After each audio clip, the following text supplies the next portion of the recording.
And Toby doesn't make it because they have a whole incident to do with the children during the day, so he decides to stay home with them. Kate is very disappointed and she ends up telling Philip everything that's happening. So we know this is a nice pathway to how Kate and Philip end up marrying in the future.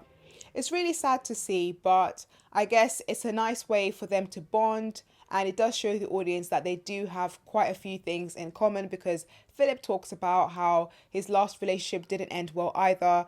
So I guess we can see how these characters end up being together. Randall and Beth find out that Deja lied and that she went to Boston and she saw Malik.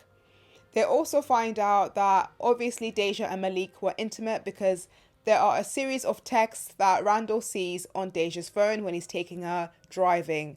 Yikes. So yeah, that was an awkward moment. But then Randall has to come to terms that Deja is growing up and she's no longer the little girl that he's used to. But then he has this really lovely monologue, which makes everyone cry, I'm sure, because I was crying, where he talks about how he missed the star of her life. So he never got to see her be this really young child for long because Deja is adopted. And it does make a lot of sense why Randall is finding it hard to see her grow up. And he says, be patient with me. And it's just a lovely monologue and one of the best things that happened this episode. Kevin is also struggling with the fact that he doesn't live with Madison and the kids anymore. On set, we see him be very sad because he understands that he can't really be there all the time for his children and he misses a lot of milestones. So at the end, Madison and Kevin have a big argument and Madison tells him that they're going to miss some things to do with their children because they're not always going to be there. Someone will always have to miss out, which I think is a very mature thing to say and probably something that Kevin didn't want to hear but needed to hear.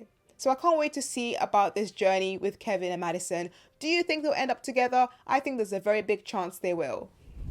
And of course it's titled Four Fathers, so who will be the last one? We all know our favourite, Jack. So Jack is also struggling with the fact that he's working a lot. So in the past, we see he's hardly seeing the kids and this makes him very upset. So he decides to do this big day at the cinema and he takes the kids out. But then Kevin runs away and then he gets really upset and says that he wants them to remember this day. So Rebecca, being lovely, tells him that the day doesn't really end till it's over. So there's always chances to make new memories. So he decides to have a big ice cream day and they sit down and they watch TV and the kids have so much fun. But sadly at the end we find out that Jack's mother actually died, so the day doesn't actually end very well. And this episode did make me feel really sad at the end and I felt really sorry for Jack.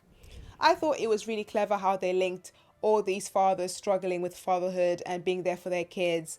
And I liked seeing the past, the present and the future. And I really did like seeing future Jack. Let me know if you enjoyed this episode or if you didn't and what you enjoyed and what you didn't in the comment section.